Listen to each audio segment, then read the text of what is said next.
طلوع اسلام۔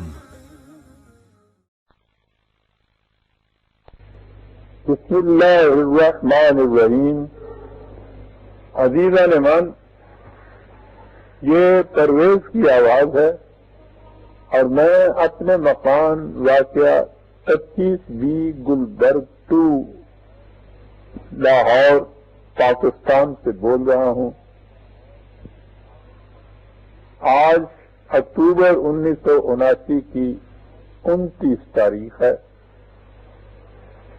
جس مقصد کے لیے میں آپ سے مخاطب ہو رہا ہوں میں ابھی عرض کرتا ہوں۔ آپ میں سے شاید اکثر کو معلوم ہوگا کہ میری زندگی کا مشن قرآن کریم کو سمجھنا اور جو کچھ میں نے سمجھا ہے اسے دوسروں تک پہنچانا ہے۔ میں نے اپنی ساری عمر اسی مشن میں صرف کی ہے۔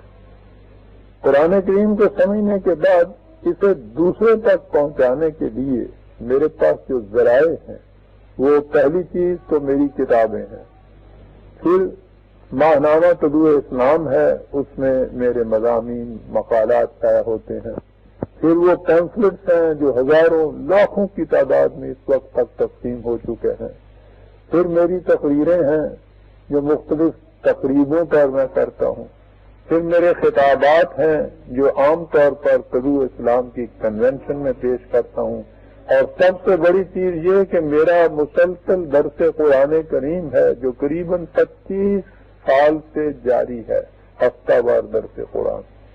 یہ تقاریر، خطبات اور درس قرآن ٹیپ ریکارڈرز پر محفوظ ہو جاتے ہیں، اور پھر یہ ٹیپس جو ہیں پاکستان میں ہی نہیں بلکہ بیرونی ممالک میں بھی مختلف مقامات پر سنائے جاتے ہیں، اور ان کا نتیجہ بڑا ہی مفید برآمد ہوا ہے۔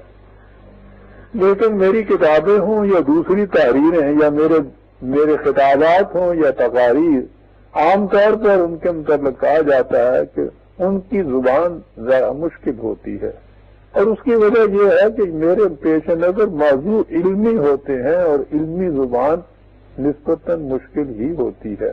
لیکن آداب کا تقاضا یہ تھا کہ میں کم از کم دین کے بنیادی اصول عام فہم الفاظ میں چند درسوں کے اندر اگر پیش کر دوں تو اس کا فائدہ بڑا وسیع ہوگا۔ مجھے اس سے اتفاق ہے کہ ایسا ہونا چاہیے۔ اسی مقصد کے پیش نظر میں نے 6 درسوں کا یا خطبات کا ارادہ کیا ہے کہ جن میں نسبتاً آسان زبان استعمال کروں گا تاکہ وہ طالب علموں کے اور کم تعلیم یافتہ طبقہ کے لوگوں کی سمجھ میں آ جائے۔ اسی سلسلے کی پہلی کڑی آپ کے پیش خدمت ہے، اور اس کا عنوان ہے مستقل اقدار، پرماننٹ ویلیوز۔ قرآن کریم میں سورہ بقرہ کی آیت 41 میں کہا ہے اللہ تعالیٰ نے کہ اَتَسْتَبْدِلُونَ الَّذِي هُوَ أَدْنَىٰ بِالَّذِي هُوَ خَيْرٌ، کہ کیا تم اس چیز کو جو بہت گراں قیمت ہے اس چیز کے بدلے میں دے دینا چاہتے ہو جو انتہائی پست درجے کی۔ عزیزان من، اگر آپ بازار میں کسی شخص کو دیکھیں کہ وہ 100 روپے کی سونے کی انگوٹھی 10 روپے میں بیچ رہا ہے تو آپ کے دل میں پہلا خیال یہ گزرے گا کہ یہ انگوٹھی اس کی اپنی نہیں، چوری کی ہے، اسی لیے یہ اسے اتنے سستے داموں فروخت کر رہا ہے۔ پنجابی زبان میں ایسے موقع پر کہتے ہیں کہ چوراں دے کپڑے تے ڈانگاں دے گاز، یعنی جب چوری کا کپڑا بکتا ہے تو اسے عام گزوں سے نہیں ماپا جاتا، اس کی پیمائش ان گزوں سے کی جاتی ہے جن کی لمبائی لٹ بھر کی ہو۔ لیکن اگر آپ کو اس کا بھی یقین آ جائے کہ وہ انگوٹھی چوری کی نہیں، کچھ شخص کی اپنی ہے، تو پھر آپ اس کے سوا کسی نتیجے پر نہیں پہنچیں گے کہ وہ شخص پاگل ہے۔ کوئی سمجھدار آدمی، کوئی صاحب عقل و ہوش 100 روپے کی چیز 10 روپے میں نہیں بیچتا۔ آپ جس سے بھی اس بات کا ذکر کریں گے وہ بلا تأمل کہہ دے گا کہ وہ شخص فی الواقعہ پاگل تھا. لیکن جو لوگ اس شخص کو پاگل کہتے ہیں انہوں نے کبھی اپنی حالت پر غور نہیں کیا اور سوچا نہیں کہ وہ خود صبح سے شام تک کتنی مرتبہ اس قسم کی پاگل پن کی حرکتیں کرتے رہتے ہیں. وہ اپنی کتنی گراں بہا چیزوں کو کتنے سستے داموں فروخت کرتے ہیں. آپ شاید حیران ہوں گے کہ وہ کون سے لوگ ہیں جو اس قسم کے پاگل پن کی حرکتیں کرتے ہیں. وہ کون سی بستیاں ہیں جن میں یہ لوگ رہتے ہیں.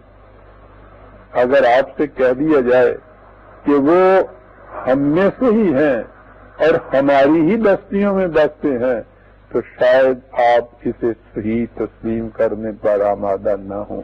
لیکن یہ بات ہے بالکل صحیح. اس میں کسی شک و شبہ کی گنجائش نہیں.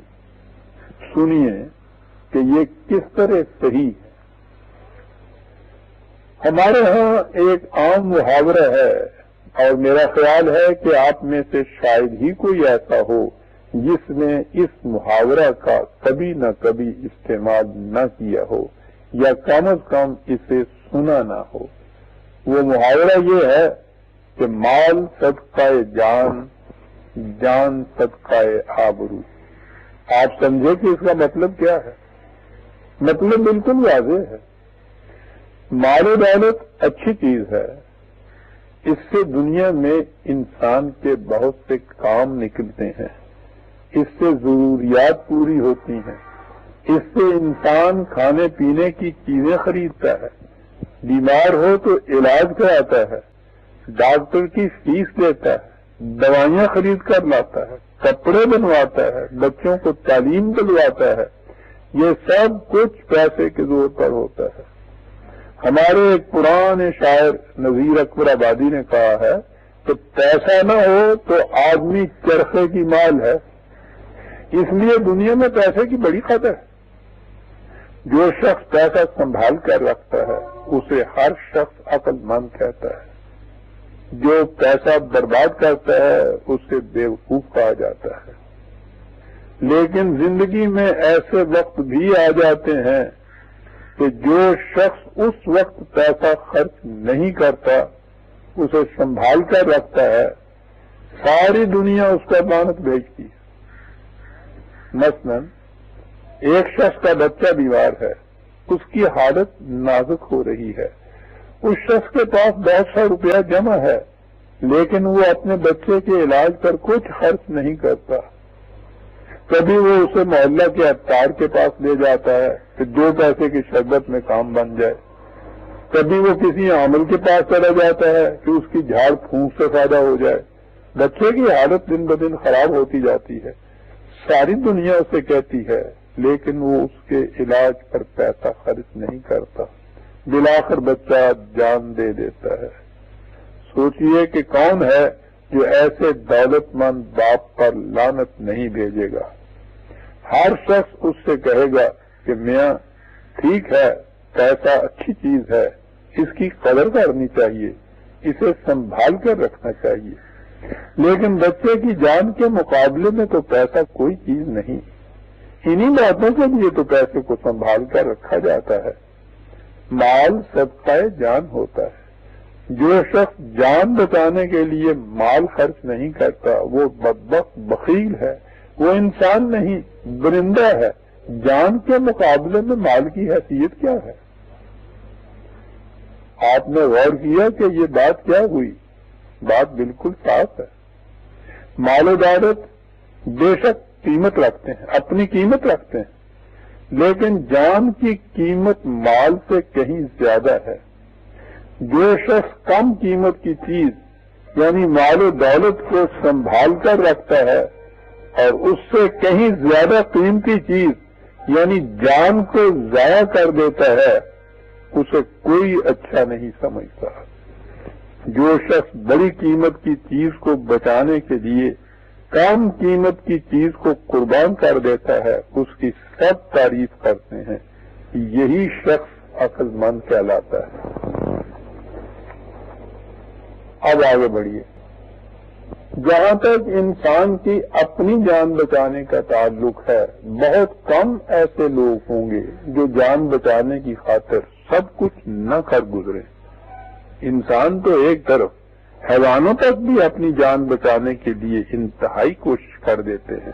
چیونٹی کو دیکھیے، کتنی ننھی سی جان ہے، لیکن اس کے سامنے انگلی رکھیے اور دیکھیے کہ وہ اس خطرے سے بچنے کے لیے کیا کچھ نہیں کرتی۔ جان بچانے کا جذبہ ہر جاندار کے اندر قدرت کی طرف سے رکھا گیا ہے۔ کوئی ذی ہوش اپنی جان ضائع کرنے پر آمادہ نہیں ہوتا۔ خودکشی وہی کرتا ہے جس کے ہوش و حواس ٹھکانے نہ رہیں، جس کی عقل پر جذبات غالب آ کر اسے اندھا کر دیں۔ حیوانات کبھی خودکشی نہیں کرتے۔ غرضے کہ جان ایسی چیز ہے جسے بچانے کی خاطر انسان سب کچھ قربان کر دیتا ہے۔ اس سے ظاہر ہے کہ جان کی قیمت بہت زیادہ ہے۔ جان ہے تو جہان ہمارے ہاں عام محاورہ ہے، لیکن جان کی اتنی بڑی قیمت کے باوجود ایسے وقت بھی آ جاتے ہیں کہ جو شخص اس وقت جان بچاتا ہے اسے ہر شخص نفرت کی نگاہ سے دیکھتا ہے، اور جو شخص جان دے دیتا ہے ہر شخص اس کی تعریف کرتا ہے۔ مثلا اگر کوئی درندہ صفت انسان کسی شریف زادی کی عصمت پر ہاتھ ڈالنا چاہے اور وہ غیرت مند خاتون اپنی عصمت بچانے کی کوشش میں اپنی جان دے دے تو اس خاتون کی جرت اور قربانی کا ہر جگہ چرچا ہوتا ہے۔ ہر شخص تعظیم سے اس کا نام لیتا ہے۔ ہم اپنے بچوں کو بڑے فخر سے اس کی کہانی سناتے ہیں۔ کسی کا نام غیرت ہے۔ اگر کسی باپ کے ساتھ اس کی جوان بیٹی جا رہی ہو اور کوئی روح سیاہ اس لڑکی کی طرف میلی نظر سے دیکھے تو غیرت مند باپ چیتے کی طرح جھپٹ کر اس کا گلا دبوچ لے گا اور اس کی قطعاً پرواہ نہیں کرے گا کہ ایسا کرنے میں اس کی جان جاتی ہے یا رہتی ہے۔ اگر بیٹی کی عصمت کی حفاظت میں وہ باپ اپنی جان دے دیتا ہے تو ساری دنیا اس کا نام تعظیم سے لیتی ہے۔ یہ کیوں؟ اس لیے کہ وہ اس اصول پر عمل کرتا ہے کہ جان صدقہ آبرو، آبرو کی حفاظت کے لیے جان دے دینا شرف انسانیت کا تقاضا ہے۔ لیکن جہاں ہمیں ایسے باپ ملیں گے جو بیٹی کی طرف بری نگاہ سے دیکھنے والے کا گلا دبوچ لیں گے، وہاں ایسے بے غیرت انسان بھی ملیں گے جو چند روپاؤں کی خاطر اپنی بیٹیوں کو دوسروں کے ہاں لے جائیں گے۔ ایسے لوگوں کا شمار ذلیل ترین انسانوں میں ہوتا ہے۔ انہیں بے غیرت اور دیوس کہا جاتا ہے۔ کوئی شریف آدمی انہیں اپنے پاس بٹھانے کا روادار نہیں ہوتا۔ ان کے پاس کتنی دولت کیوں نہ جمع ہو جائے، اور غلط معاشرے میں وہ اس دولت کی بنا پر اپنے لیے کوئی اونچی جگہ بھی کیوں نہ حاصل کر لیں، دنیا انہیں کبھی عزت کی نگاہ سے نہیں دیکھے گی۔ یہ کیوں؟ اس لیے کہ انہوں نے آبرو جیسی بیش بہا متاع کو مال و دولت جیسی کم قیمت چیز کے بدلے میں بیچ دیا۔ جو شخص کم قیمت کی چیز کی خاطر بڑی قیمت کی چیز کو قربان کر دیتا ہے وہ انسانیت کے مقام سے گر جاتا ہے۔ یہی وجہ ہے کہ جو سپاہی میدان جنگ سے پیٹھ دکھا کر بھاگ جاتا ہے وہ دنیا میں کسی کو منہ دکھانے کے قابل نہیں رہتا۔ اس نے حق اور صداقت کی خاطر جان دینے کے بجائے جان بچانے کو ترجیح دی۔ اس نے بہت بڑی قیمتی متاع کی حفاظت کے مقابلے میں اس سے کم قیمت کی چیز کو محفوظ رکھا۔ وہ دنیا کی نظروں میں ذلیل اور خوار ہو گیا۔ اس نے جان صدقہ آبرو کے اصول پر عمل نہ کیا۔ لیکن ایک چیز قابل غور ہے، جہاں تک جان بچانے کا تعلق ہے اس میں دنیا کے کسی انسان کو کسی قسم کا اختلاف نہیں. کوئی شخص پاکستان کا رہنے والا ہو یا انگلستان کا، افریقہ کا حبشی ہو یا امریکہ کا سفید فام، جنگل میں رہنے والا وحشی انسان ہو یا شہر کا مہذب باشندہ، ہر شخص اس سے متفق ہوگا کہ جان بچانا ضروری ہے. لیکن جہاں تک آبرو کا تعلق ہے، اس میں مختلف انسانوں میں ہی نہیں بلکہ مختلف قوموں میں بھی فرق ہے. ہمارے ہاں اگر کسی کنواری لڑکی سے لغزش ہو جائے اور اسے حمل قرار پا جائے تو اسے اس قدر مایوس سمجھا جاتا ہے کہ بسا اوقات وہ لڑکی شرم کے مارے اپنی جان ہلاک کر لیتی ہے. لیکن انگلستان میں اسے قطعاً برا نہیں سمجھا جاتا. حتیٰ کہ اگر اس بچے کا باپ اس لڑکی سے شادی کر لے تو اس بچے کو قانوناً جائز بیٹا تسلیم کر لیا جاتا ہے. آبرو کے متعلق یہ اختلاف بڑا غور طلب ہے. انگلستان والے کہتے ہیں کہ چونکہ یہ چیز ہماری سوسائٹی میں بری نہیں سمجھی جاتی اس لیے یہ بری نہیں ہے. تمہاری سوسائٹی اسے برا سمجھتی ہے اس لیے تم اسے برا کہتے ہو. سوال یہ ہے کہ کیا کسی چیز کے اچھے یا برے ہونے کا معیار یہی ہے کہ جس چیز کو سوسائٹی اچھا قرار دے دے وہ اچھی ہو جاتی ہے اور جسے وہ برا کہہ دے وہ بری ہوتی ہے؟ یہ معیار تو کوئی معیار نہیں. معیار ایسا ہونا چاہیے جس کے مطابق اچھی بات ہمیشہ اچھی سمجھی جائے اور بری بات بری ہی رہے، خاص ساری دنیا اسے اچھا کیوں نہ سمجھنے لگ جائے. ہمارے لیے عزیزان مان یہ معیار ہے اللہ کی کتاب قرآن مجید.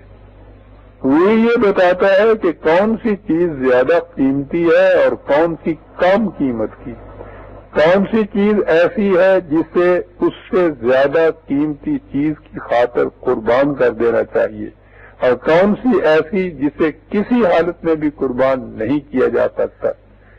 ایسی چیزیں جنہیں کسی دوسری چیز کی خاطر قربان نہیں کیا جا سکتا مستقل اقدار یا پرماننٹ ویلیوز کہلاتی ہیں. اقدار قدر کی جمع ہے اور قدر کے معنی ہے قیمت. لہذا قرآن مجید ہمیں یہ بتاتا ہے کہ مستقل اقدار کیا ہیں. انہی کو نہ بدلنے والے اصول یا قوانین خداوندی کہا جاتا ہے. جو شخص قرآن مجید کی بتائی ہوئی اقدار کو صحیح مانتا ہے اسے مسلمان کہتے ہیں، اور جو مملکت ان اقدار کی حفاظت کرتی اور ان کے مطابق معاملات کے فیصلے کرتی ہے اسے اسلامی مملکت کہتے ہیں. آج کا درس ہم اسی پہ ختم کرتے ہیں. آئندہ خطبات میں یہ بتایا جائے گا کہ یہ مستقل اقدار کیا ہے. ربنا تقبل منا انک انت السمیع العلیم والسلام علیکم عزیزان احمد. بسم اللہ الرحمن الرحیم. آج اس سلسلے کی دوسری کڑی یعنی دوسرا درس یا دوسرا خطبہ شروع ہوتا ہے اور اس کا عنوان ہے قانون مقاصد عمل. اللہ تعالیٰ کا ارشاد ہے کہ فَمَن يَعْمَلْ مِثْقَالَ ذَرَّةٍ خَيْرًا يَرَهُ وَمَن يَعْمَلْ مِثْقَالَ ذَرَّةٍ شَرًّا يَرَهُ. سورہ الزلزال کی آیات 7-8. اللہ تعالیٰ کا ارشاد ہے کہ جو شخص ایک ذرہ برابر بھی بھلائی کرتا ہے اسے اس کی جزا ملتی ہے، اور جو شخص ایک ذرہ برابر برائی کرتا ہے اسے اس کی سزا ملتی ہے. پچھلے خطبے میں یہ بتایا گیا تھا کہ دین ہمیں مستقل اقدار دیتا ہے. جو کام ان مستقل اقدار کے مطابق کیا جائے اسے نیکی کہتے ہیں، جو ان کے خلاف کیا جائے وہ برائی کہلاتی ہے. بیشتر اس کے کہ یہ بتایا جائے کہ وہ مستقل اقدار کیا ہیں جنہیں اللہ تعالیٰ نے حضور نبی اکرم صلی اللہ علیہ وسلم پر نازل کردہ وحی کے ذریعے قرآن مجید میں عطا کیا ہے ایک اور بات کا سمجھ لینا نہایت ضروری ہے۔ آپ کو معلوم ہے کہ ہمارے ہاں ٹریفک کا قانون یہ ہے کہ سڑک کے بائیں ہاتھ چلو۔ آپ کسی ایسے چوراہے پر کھڑے ہو جائیں جہاں عام طور پر تانگے، سائیکل وغیرہ آتے جاتے ہوں، آپ دیکھیں گے کہ تانگے والا دور سے دیکھے گا کہ چوراہے پر ٹریفک کا سپاہی ہے یا نہیں۔ اگر سپاہی کھڑا ہے تو وہ بائیں ہاتھ چل کر مڑے گا، لیکن اگر سپاہی نہیں ہے تو وہ جھٹ سے دائیں ہاتھ کی طرف کھولے گا۔ اگر سپاہی کہیں چھپا کھڑا ہے تو وہ تانگے والے کو پکڑ لے گا اور اسے اس قانون شکنی کی سزا ملے گی۔ اگر سپاہی وہاں فی الواقع موجود نہیں تو تانگے والا دناتا ہوا چلا جائے گا، کوئی اسے پوچھے گا بھی نہیں۔ اس کا مطلب یہ ہے کہ تانگے والے نے غلط کام تو کیا ہے لیکن اسے اس کی سزا نہیں ملی۔ یا اگر وہاں سپاہی موجود ہے اور وہ دیانتدار نہیں تو تانگے والا اسے 2-4 آنے کے پیسے دے کر چھوٹ جائے گا۔ اس صورت میں بھی وہ اپنے جرم کی سزا سے بچ جائے گا۔ یا اگر سپاہی نے اس کا چالان کر دیا ہے لیکن بدقسمتی سے مجسٹریٹ دیانتدار نہیں تو پھر بھی مجرم سزا سے بچ جاتا ہے۔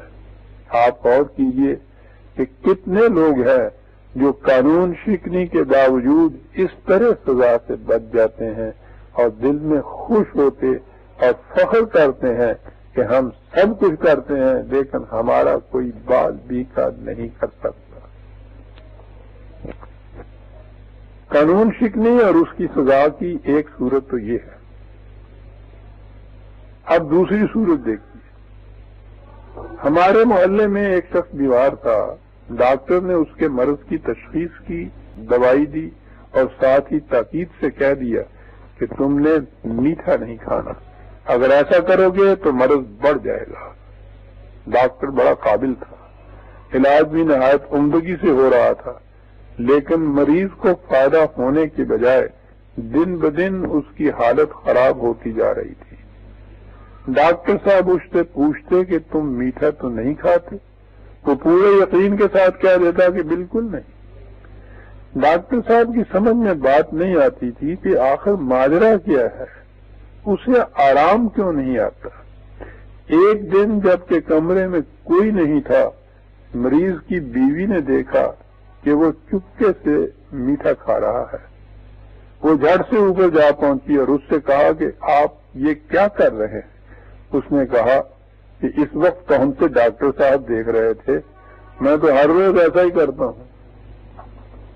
آپ نے غور کیا کہ تانگے والے نے بھی حکم کی خلاف ورزی کی اور اس بیمار نے بھی حکم کی خلاف ورزی کی۔ تانگے والے کو اگر کسی نے نہیں دیکھا تو اس کا کچھ نقصان نہیں ہوا، وہ حکم کی خلاف ورزی کی سزا سے بچ گیا، لیکن یہ مریض ڈاکٹر کے حکم کی خلاف ورزی کی سزا سے نہیں بچ سکا۔ یہ اس کے حکم کے خلاف میٹھا کھاتا رہا اور اس کی سزا یہ تھی کہ اس کی بیماری برابر بڑھتی چلی گئی۔ اس سے اس پر کوئی فرق نہیں پڑا کہ اسے کوئی شخص دیکھتا تھا یا نہیں دیکھتا تھا، ڈاکٹر وہاں موجود تھا یا نہیں تھا۔ فرض کیجئے کہ اسے کوئی شخص میٹھا کھاتے دیکھ لیتا اور وہ اسے 10 روپے دے کر اس کی منت کرتا کہ یہ بات ڈاکٹر کو نہ بتانا، اس صورت میں بھی وہ اپنے جرم کی سزا سے بچ نہیں سکتا تھا۔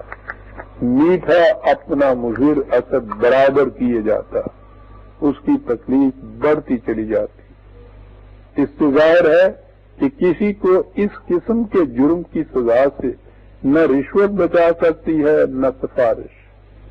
جو اس قسم کا جرم کرتا ہے اسے اس کی سزا بھگتنی پڑتی ہے، دنیا کی کوئی طاقت اسے اس سزا سے بچا نہیں سکتی۔ اب ایک اور شخص کا واقعہ سنیے، اس کی صحت بڑی اچھی تھی، وہ فخر سے لوگوں سے کہا کرتا تھا کہ دیکھیے سال بھر ہوا ڈاکٹروں نے مجھ سے کہہ دیا تھا کہ اگر تم نے میٹھا کھانا کم نہ کیا تو مر جاؤ گے، میں برابر میٹھا کھا رہا ہوں لیکن میرا کچھ بھی نہیں بگڑا۔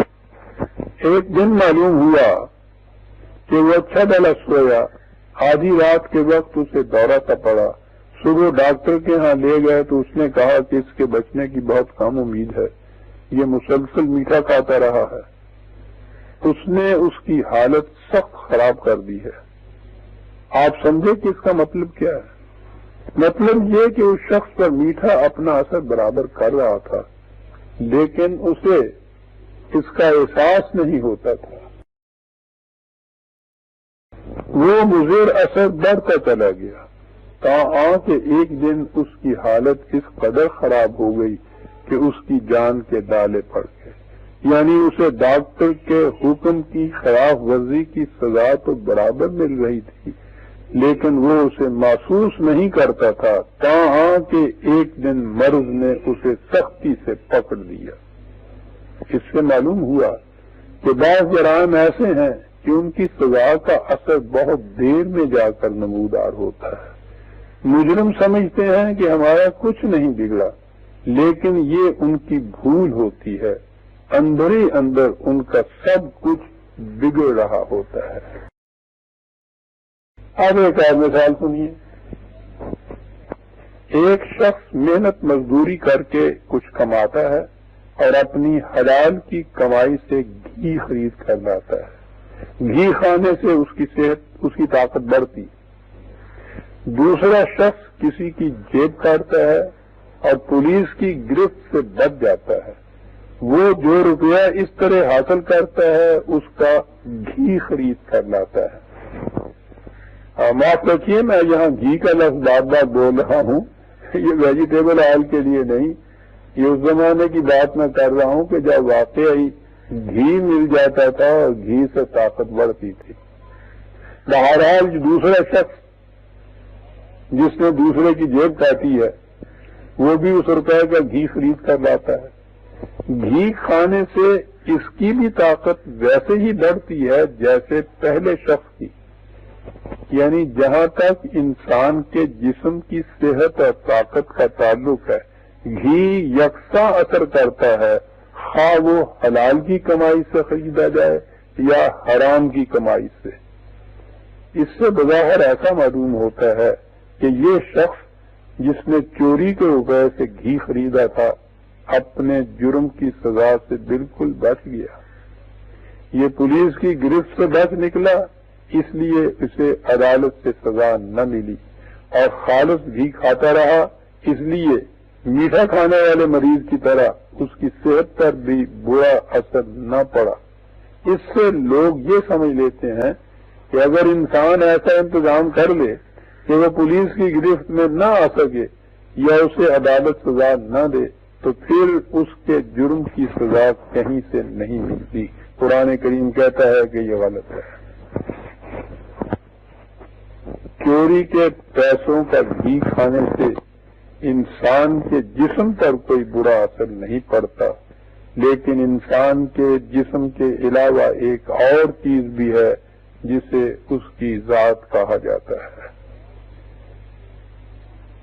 حلال کی کمائی سے انسان کی ذات میں طاقت آتی ہے، حرام کی کمائی سے جو کچھ کھایا جائے اس سے اس کی ذات بیمار ہو جاتی ہے۔ اس چیز سے انسان کو کوئی نہیں بچا سکتا، وہ پولیس کی گرفت سے بچ جائے، وہ عدالت کو رشوت دے کر یا سفارش پہنچا کر یا کسی اور طریق سے اپنا اثر ڈال کر بری ہو جائے، لیکن اسے اس کے جرم کی سزا مل کر رہتی ہے۔ یہ سزا اس کے جسم کو نہیں بلکہ اس کی ذات کو ملتی ہے، اس سے اسے کوئی نہیں بچا سکتا۔ سوال یہ ہے کہ یہ سزا کون دیتا ہے؟ اللہ تعالیٰ کا ارشاد ہے کہ ہم نے ایسا قانون مقرر کر رکھا ہے کہ جو لوگ مستقل اقدار کے مطابق زندگی بسر کریں انہیں اس کا عمدہ اور خوشگوار بدلہ ملے، اور جو لوگ ان اقدار کی خلاف ورزی کریں انہیں اس کی سزا ملے۔ خدا کا یہ قانون اس قدر محکم اور مضبوط ہے کہ اس کی زد سے کوئی نہیں بچ سکتا۔ اِنَّ بَطْشَ رَبِّكَ لَشَدِيدٌ۔ 85/12۔ یہ حقیقت ہے کہ تیرے رب کی گرفت بڑی سخت ہوتی ہے۔ اس قانون کو جس کے مطابق انسان کے ہر ایک کام کی جزا یا سزا مل کر رہتی ہے، قانون مکافات عمل کہتے ہیں، یعنی انسانی اعمال کے بدلہ ملنے کا قانون۔ آپ پولیس والے کی نگاہ سے بچ سکتے ہیں، لیکن خدا کے اس قانون کی نگاہ سے نہیں بچ سکتے۔ وہ خدا جس کی کیفیت یہ ہے کہ یعلم خائنۃ الاعین وما تخفی الصدور، سورہ المومن کی آیت 19، جو نگاہوں کی خیانت اور دل میں چھپے ہوئے ارادوں تک سے واقف ہے، یعنی اس کا قانون مکافات صرف اسی وقت گرفت نہیں کرتا جب کوئی شخص جرم کا مرتکب ہو جائے، وہ اس وقت گرفت کرتا ہے جب جرم کا خیال اس کے دل میں پیدا ہو۔ اس کا ارشاد ہے کہ نعلم ما توسوس بہ نفسہ ونحن اقرب الیہ من حبل الورید، سورہ اخلاص کی آیت 14۔ انسان کا دل جو وسوسے اس کے اندر پیدا کرتا ہے، ہم انہیں بھی جانتے ہیں، جانے کیوں نہ، ہم اس کی وجہ جان سے بھی زیادہ اس کے قریب ہیں۔ ہم نے اپنے قانون مکافات عمل کی میزان کھڑی کر رکھی ہے، جس میں ہر شخص کے اعمال بلکہ اس کے خیالات اور ارادے تک تلتے رہتے ہیں۔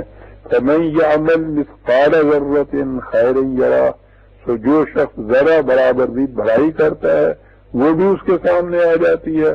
فمن یعمل مثقال ذرۃ شرا یرہ، اور جو شخص ذرہ برابر بھی برائی کرتا ہے وہ بھی اس کے سامنے آ جاتی ہے۔ ان جرائم کی سزا سے کوئی شخص کسی صورت میں بھی بچ نہیں سکتا۔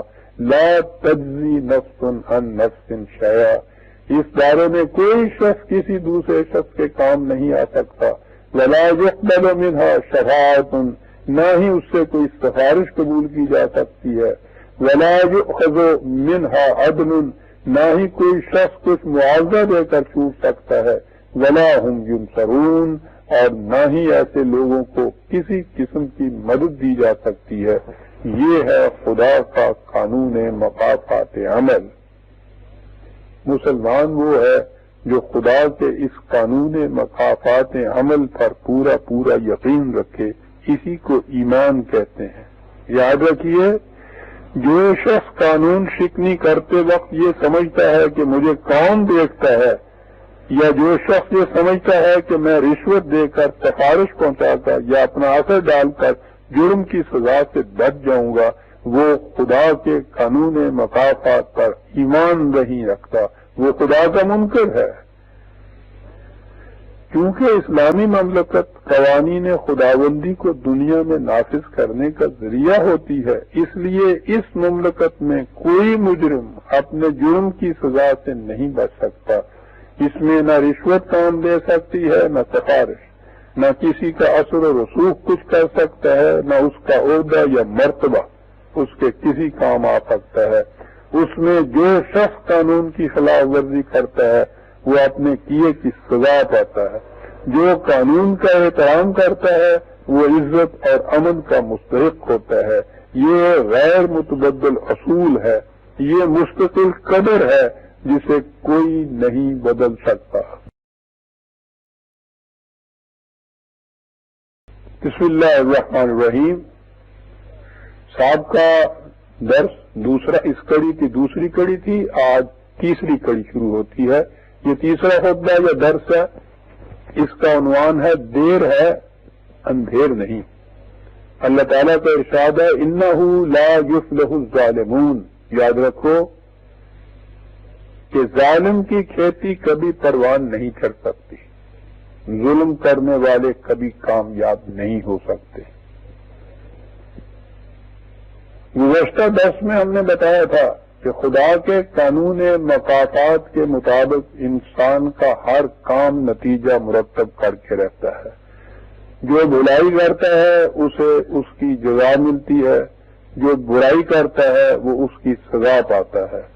خدا کے اس قانون میں کبھی کوتاہی نہیں ہوتی، اس میں کوئی شخص کمی بیشی نہیں کر سکتا۔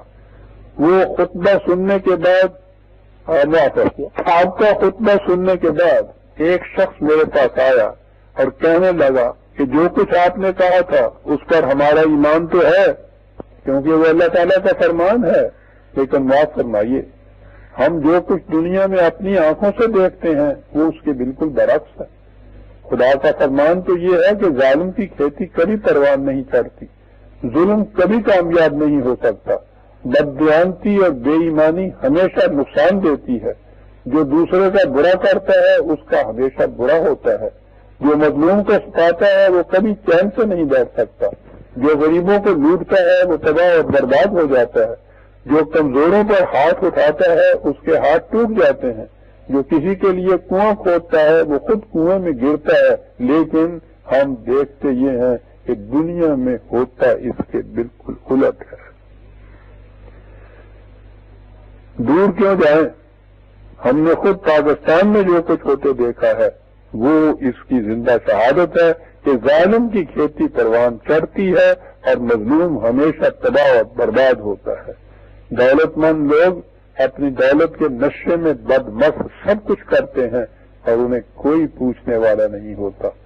وہ غریبوں پر ہر قسم کا ظلم ڈھاتے ہیں، وہ ان کی محنت کی کمائی ان سے زبردستی چھین لیتے ہیں، ان کے ہاتھوں نہ ان غریبوں کی جان محفوظ ہوتی ہے، نہ مال، نہ عزت بچ کر رہتی ہے، نہ آبرو۔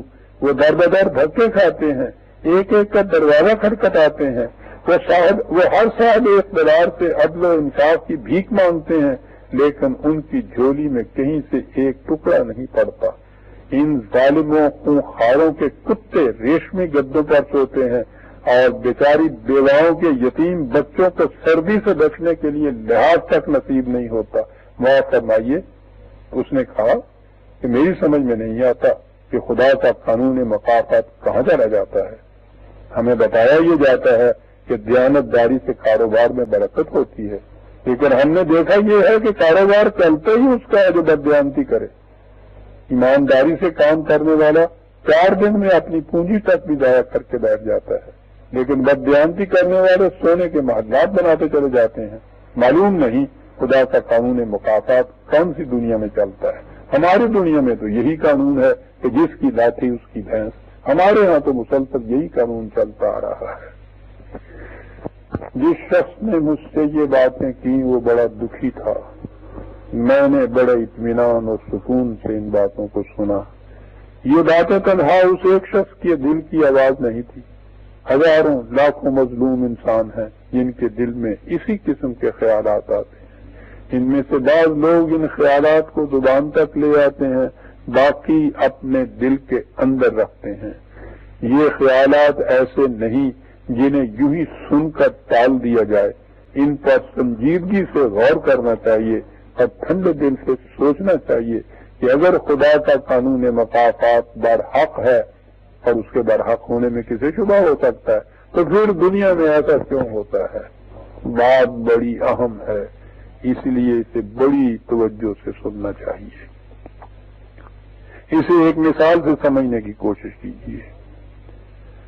اکتوبر نومبر کا مہینہ ہے، زمینیں گیہوں کی بوائی کے لیے تیار ہیں۔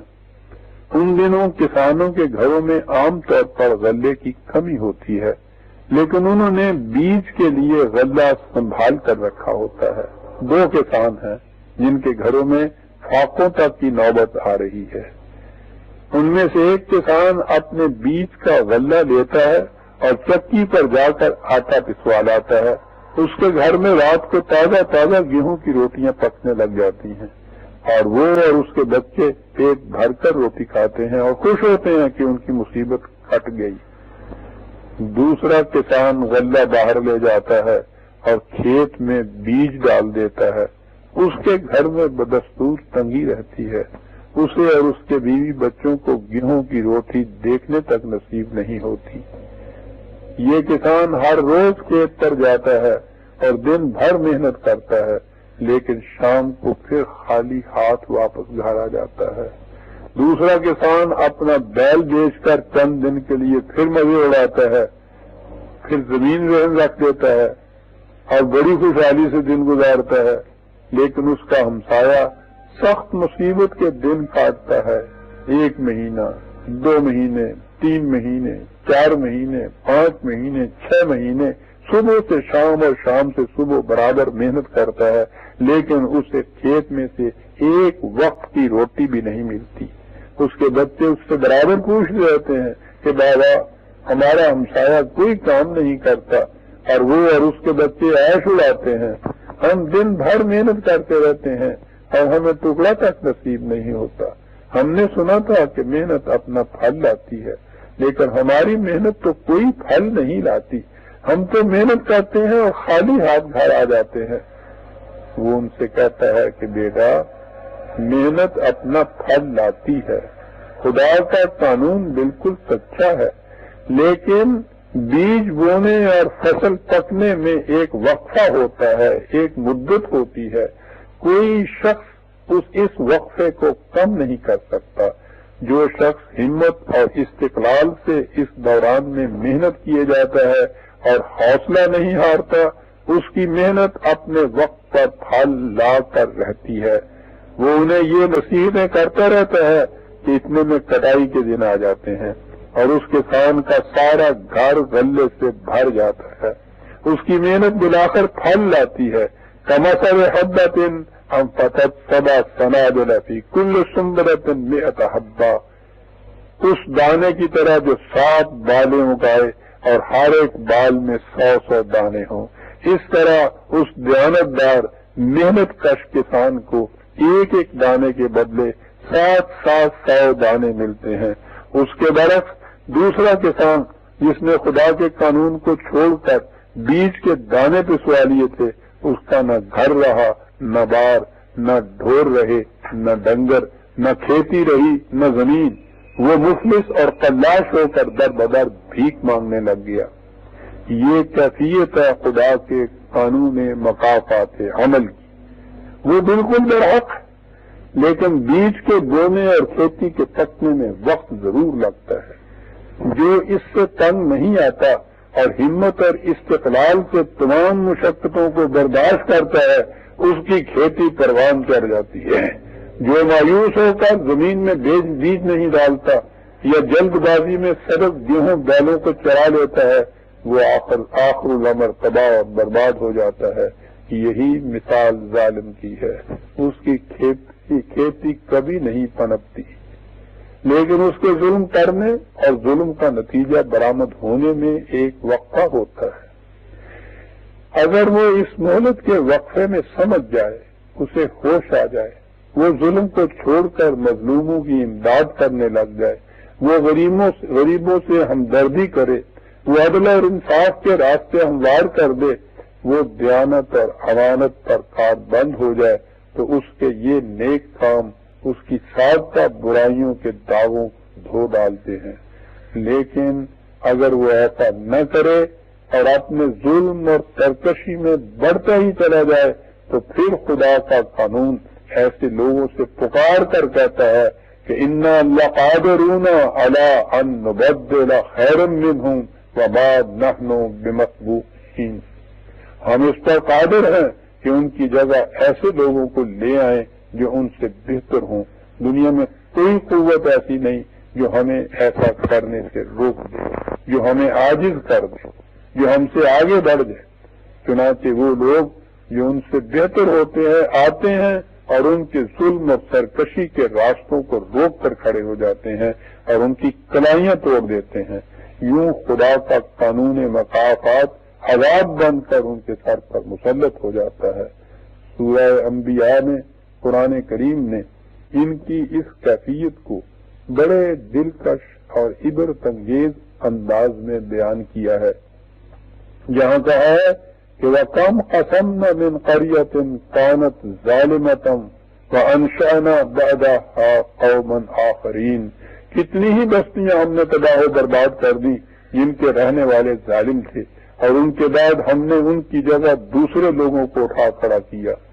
فَلَمَّا أَحَسُّوا بَأْسَنَا إِذَا هُمْ مِنْهَا يَرْكُضُونَ، ان ظالموں کی حالت یہ تھی کہ وہ اپنی سرکشیوں میں مست تھے اور انہیں اس کا کچھ علم نہیں تھا کہ ان کے اعمال کے نتائج برآمد ہونے کا وقت آ پہنچا ہے۔ چنانچہ جب انہوں نے ہمارے عذاب کو محسوس شکل میں اپنے سامنے دیکھا تو اس سے بھاگنے لگے.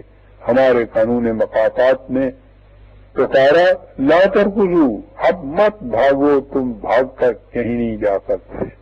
وارجعوا الی ما اترفتم فیہ ومساکنکم، وہ بڑے بڑے محلات جو تم نے غریبوں پر ظلم کر کے تعمیر کیے تھے، وہ تمہاری آسائش گاہیں جن میں تم نے عیش و عشرت کے سامان جمع کر رکھے تھے، تم ان کی طرف واپس چلو.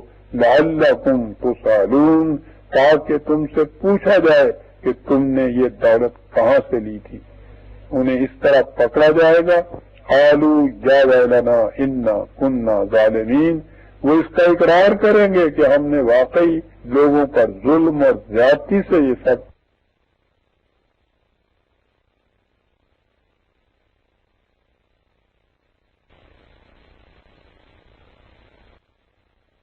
حامدین، وہ ایسا پکارتے رہیں گے. اعتراف اور اقرار انہیں کچھ فائدہ نہیں دے گا.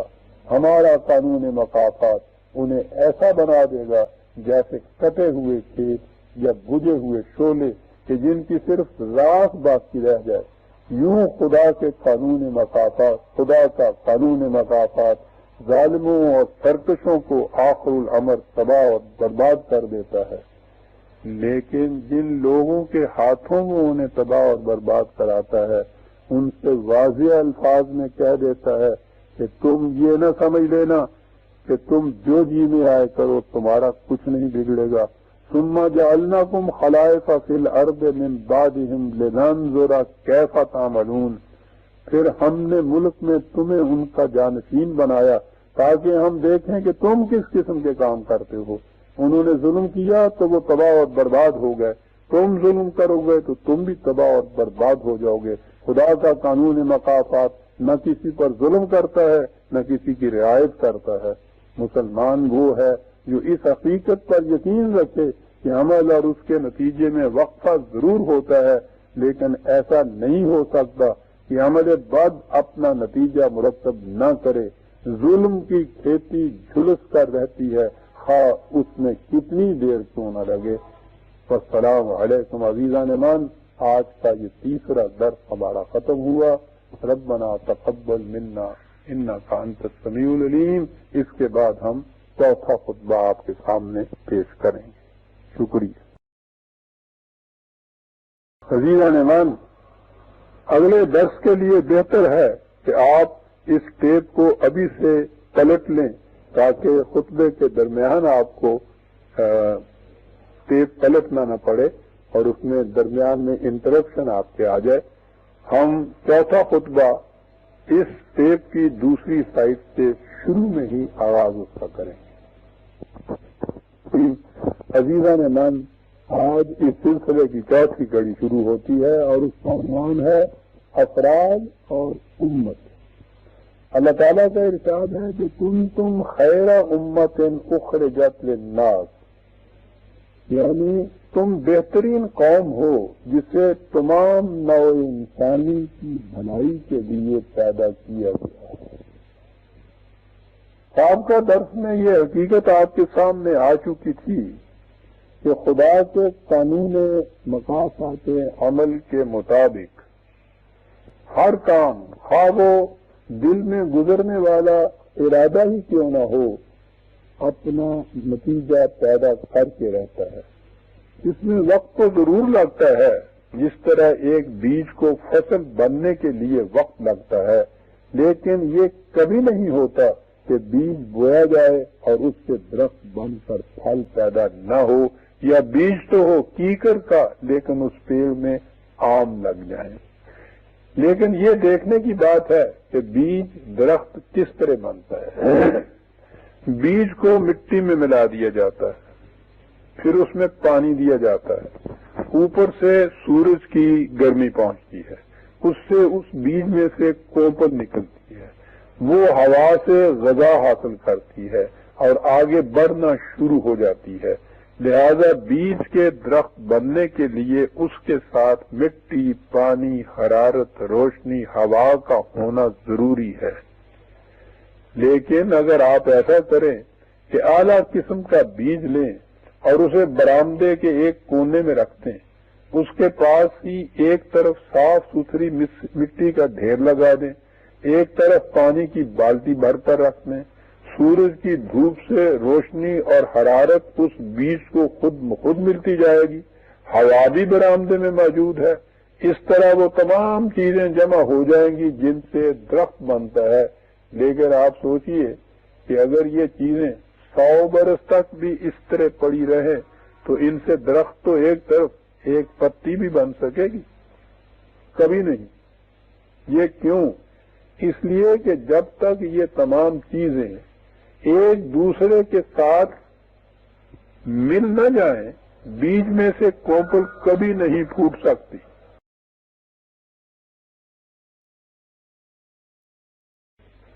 بیج سے درخت بننے اور درخت میں پھل آنے کے لیے ضروری ہے کہ یہ سب چیزیں ایک دوسرے کے ساتھ تعاون کریں، اور تعاون بھی اس قسم کا کہ یہ سب اپنی اپنی الگ ہستی کو ایک دوسرے کے اندر جذب کر کے ایک نئی شکل اختیار کر لیں۔ آم کہ جس کی رنگت، خوشبو اور ذائقہ اس قدر دل فریب اور روح افزا ہوتا ہے، مٹی، پانی، حرارت، روشنی اور ہوا ہی کے مجموعے کا نام ہوتا ہے، وہ انہی اجزاء سے بنتا ہے۔ لیکن آپ دیکھیے کہ نہ تو اس کے اندر کہیں یہ چیزیں اپنی اپنی شکل میں الگ الگ موجود ہوتی ہیں، اور نہ ہی ان میں سے کسی شے میں آم کی رنگت، خوشبو اور شیرینی ہوتی ہے۔ اس سے ظاہر ہے کہ فطرت کا قانون یہ ہے کہ جب تک مختلف چیزیں باہمی تعاون نہ کریں اور ایک دوسرے کے اندر جذب نہ ہو جائیں، کوئی نئی چیز پیدا نہیں ہوتی، اور جب یہ ایک دوسرے کے اندر جذب ہو جائیں تو اس طرح جو نئی چیز بنتی ہے وہ ان تمام چیزوں سے نہایت عرفہ اور اعلیٰ ہوتی ہے جن سے مل کر یہ نئی چیز بنتی ہے۔ آپ غور کیجئے کہ اس مٹی اور پانی کی قیمت اور حیثیت کیا تھی جن کے مل جانے سے آم بنا ہے، لیکن آم بن کر ان کی قیمت اور حیثیت کیا سے کیا ہو گئی۔ جس طرح پانی، مٹی، ہوا، حرارت کے الگ الگ رہنے سے کوئی نتیجہ مرتب نہیں ہوتا، اسی طرح اگر کسی جگہ کے انسان بھی الگ الگ رہیں تو ان سے کوئی فائدہ بخش کام سر انجام نہیں پاتا۔ لیکن جب یہی افراد ایک دوسرے کے ساتھ مل جائیں تو یہ دنیا میں ایسے ایسے کام کرتے ہیں جنہیں دیکھ کر عقل دنگ رہ جاتی ہے۔ جب افراد آپس میں مل جائیں تو ان سے قوم بن جاتی ہے۔ قرآن کریم میں اس کے لیے امت کا لفظ آیا ہے۔ ہم نے دیکھا ہے کہ جب بیج، مٹی، پانی وغیرہ الگ الگ رہیں تو خواہ وہ ایک ہی برآمدے کے اندر کیوں نہ ہوں، ان سے پودا نہیں بنتا۔ پودا بننے کے لیے شرط یہ ہے کہ یہ چیزیں ایک دوسرے سے تعاون کریں، بلکہ ایک دوسرے کے اندر جذب ہو جائیں۔ عربی زبان میں اس طرح گھل مل جانے کو الفت کہتے ہیں۔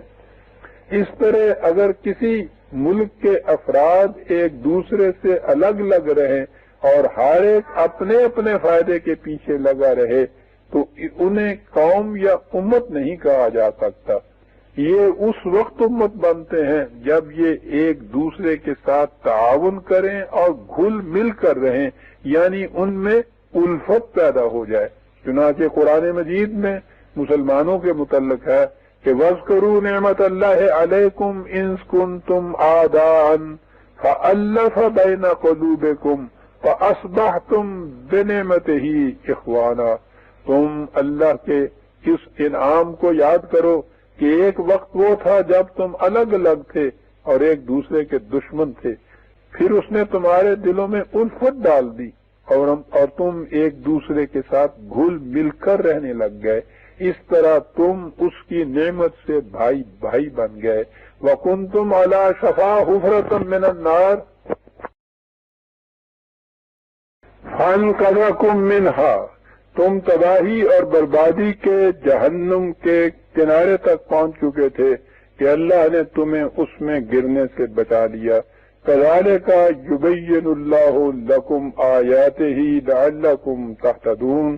اس طرح اللہ اپنے قوانین کو تمہارے فائدے کے لیے کھول کھول کر بیان کرتا ہے تاکہ زندگی اور کامیابی کا سیدھا راستہ تمہارے سامنے آ جائے۔ دوسری جگہ ہے وَكَذَلِكَ جَعَلْنَاكُمْ أُمَّةً وَسَطًا، اور اس طرح ہم نے تمہیں ایک بہترین امت قوم بنا دیا۔ اس سے آپ نے دیکھ لیا ہوگا کہ قرآن مجید کی روح سے افراد اس وقت قوم بنتے ہیں جب ان کے دل ایک دوسرے میں گھل جائیں، جب ان کے مفاد ایک دوسرے کے مفاد میں جذب ہو جائیں۔ اگر ایسی صورت پیدا نہ ہو تو محض ایک جگہ ایک مقام پر اکٹھے رہنے سے امت نہیں بن سکتی۔ قرآن کریم نے ایسے لوگوں کے لیے کہا ہے کہ تحسبهم جميعا وقلوبهم شتى، تو سمجھتا ہے کہ وہ اکٹھے ہیں حالانکہ ان کے دل ایک دوسرے سے الگ ہیں۔ بأسهم بینہم شدید، اس کا نتیجہ یہ ہے کہ ان کی آپس میں سخت لڑائی ہوتی رہتی ہے۔ ذالک بأنہم قوم لا یعقلون، یہ اس لیے کہ یہ لوگ عقل و فکر سے کام نہیں لیتے۔ آپ نے غور کیا کہ قرآن مجید نے افراد کے قوم بننے کے لیے کیا کیا شرائط عائد کی ہیں؟ یہ کہ ان کے دل ایک دوسرے سے ملے ہوئے ہوں، ان کے مفاد ایک دوسرے کے مفاد میں جذب ہوں، ان کا آپس میں کسی قسم کا لڑائی جھگڑا نہ ہو، اور وہ جذبات سے مغلوب ہو کر یوں ہی آپے سے باہر نہ ہو جایا کریں، بلکہ ہر معاملہ میں ٹھنڈے دل سے غور و فکر کیا کریں۔ اس طرح جب مختلف افراد ایک قوم بن جاتے ہیں تو تمام افراد کی عزت اور پوزیشن ایک جیسی ہو جاتی ہے۔ آپ نے دیکھا ہوگا کہ پھولوں کے پودوں میں کھاد ڈالی جاتی ہے۔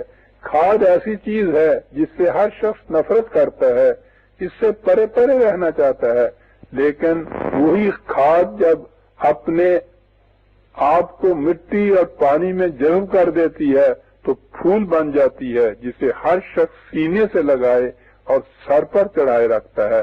کھاد کو اس قدر حسین، خوشبودار، صاحب عزت کس چیز نے بنا دیا؟ اس چیز نے کہ اس نے الگ رہنے کے بجائے اپنے آپ کو دوسرے اجزاء کے اندر جذب کر دیا۔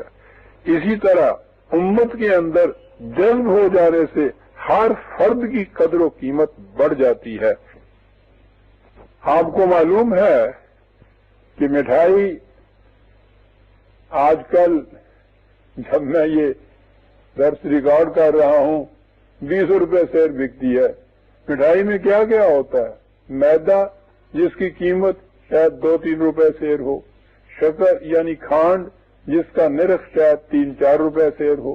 اگر میدا الگ رہے اور شکر الگ رہے تو ان کی قیمت وہی 2-3 روپے اور 5-6 روپے فی سیر سے 1 پیسہ بھی زیادہ نہ ہوگی، لیکن جب انہوں نے اپنے آپ کو دیگر اجزاء کے ساتھ ملا دیا تو ان کی قیمت بھی 20 روپے فی سیر ہو گئی۔ اسی طرح جب افراد اپنے آپ کو امت میں جذب کر دیتے ہیں تو سب افراد کی قیمت ایک جیسی ہو جاتی ہے، اس میں بڑے اور چھوٹے کا کوئی فرق نہیں رہتا۔ جو قیمت قوم کے سب سے بڑے فرد کی ہوتی ہے وہی قیمت قوم کے سب سے چھوٹے فرد کی ہوتی ہے۔ ان میں تقسیم کار کا فرق ضرور ہوتا ہے، کسی کے ذمے کوئی کام اور کسی کے ذمے کوئی کام، لیکن تقسیم کار سے افراد کی عزت میں کوئی فرق نہیں آتا، عزت سب کی برابر ہوتی ہے۔ آپ گھڑی کو دیکھیے، اس میں مختلف پرزے ہوتے ہیں اور ہر ایک پرزے کے ذمے الگ الگ کام ہوتے ہیں۔ اس میں 100 روپے کا ہیرے کا ریزہ بھی ہوتا ہے اور 2 پیسے کا پیچ بھی۔ الگ الگ دیکھیے تو ہیرے کے مقابلے میں پیچ کی کوئی قیمت اور اہمیت نہیں ہوتی، لیکن گھڑی کے اندر پیچ کی اہمیت اس قدر ہوتی ہے کہ وہ اگر ذرا ڈھیلا ہو جائے اور اپنا کام چھوڑ دے تو ساری گھڑی بیکار ہو جاتی ہے، اور بڑے سے بڑے پرزے کی اہمیت بھی کچھ نہیں رہتی۔ جب مختلف افراد باہمی جذب سے امت بنتے ہیں تو جو شخص چھوٹے سے چھوٹا کام کرے اس کی اہمیت بھی باقی پرزوں کے برابر ہو جاتی ہے۔ یہ ہندوؤں کا مذہب ہے جس میں برہمن کی عزت اور اہمیت الگ ہوتی ہے اور کشتری کی الگ، ویش کی الگ ہوتی ہے اور شودر کی الگ۔ اسلام اس قسم کی کوئی تفریق نہیں کرتا، وہ تمام افراد کو ایک امت قرار دیتا ہے. جتنی اس امت کی قدر و قیمت ہوتی ہے اتنی ہر فرد کی قدر و قیمت ہوتی ہے. ان افراد کے دلی تعاون سے امت کا نظام قائم رہتا ہے. عزیزان مان، اس میں جیسا میں نے کہا ہے مختلف کام مختلف لوگوں کے سپرد ہوتے ہیں. اس میں بظاہر اونچ نیچ نظر آتی ہے، لیکن یہ اونچ نیچ کیسی ہے؟ اگر آپ کے پاس 100 روپے کے 100 نوٹ ہوں اور آپ نے اسے ایک دوسرے کے اوپر رکھ کر ایک گٹھی بنا رکھا اس کو، تو اوپر کا نوٹ سب سے جو اونچا پہلے درجے پہ ہوتا ہے وہ کبھی یہ نہیں کہتا کہ چونکہ میں سب سے پہلے درجے کے اوپر ہوں اس لیے میری قیمت 100 روپے سے زیادہ ہے. جو 100 روپیہ قیمت سب سے پہلے نوٹ کے اور سب سے اونچے نوٹ کی ہے وہی قیمت سب سے نیچے نوٹ کی بھی ہے. ان افراد کی قیمت میں کوئی فرق نہیں آتا، خواہ تقسیم کار کے اعتبار سے وہ کسی مقام کے اوپر کیوں نہ کھڑے کر دیے جائیں. جیسا کہ میں نے کہا ہے ان افراد کے دلی تعاون سے امت کا نظام قائم رہتا ہے. اور جیسا کہ پچھلے خطبے میں بتایا گیا تھا خدا کا قانون مقافات عمل اسی نظام کے ذریعے اپنے نتائج سامنے لاتا ہے. یہی نظام ہے جو ظالموں کی کلائیاں مروڑ کر عدل اور انصاف کی فضا قائم کرتا ہے. ہمارے ہاں اگر ان ظالموں کے حوصلے دراز ہوتے چلے جاتے ہیں تو اس لیے کہ ہم ایک امت ایک قوم کی حیثیت سے نہیں رہتے، افراد کی حیثیت سے رہتے ہیں. یاد رکھیے قرآن مجید نے ہمیں ایک امت بنایا ہے. افراد کی حیثیت سے زندگی بسر کرنا مسلمان کا شیوا نہیں. مسلمان اس وقت مسلمان بنتا ہے جب وہ امت کی مشینری کا پرزہ بن کر رہتا ہے. یوں ہی وہ اس مشینری سے الگ ہوا، اسلام کا قلادہ اس کی گردن سے اتر گیا. آئندہ خطبات میں یہ بتایا جائے گا کہ قوم قرآن مجید کی روح سے مختلف افراد ایک امت کس طرح بنتے ہیں اور اس امت کا فریضہ زندگی کیا ہوتا ہے. والسلام علیکم برادران عزیز. بسم اللہ الرحمن الرحیم.